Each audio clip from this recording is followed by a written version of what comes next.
Keep it right in your head. Keep your thoughts good, not bad. Keep your thoughts decent, not indecent. Keep your thoughts full of faith and not doubt,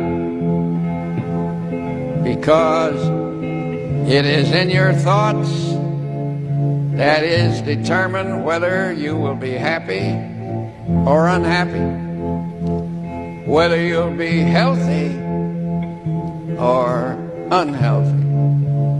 The happiest person is he who thinks the happiest, most interesting, finest thoughts. And that is a fact.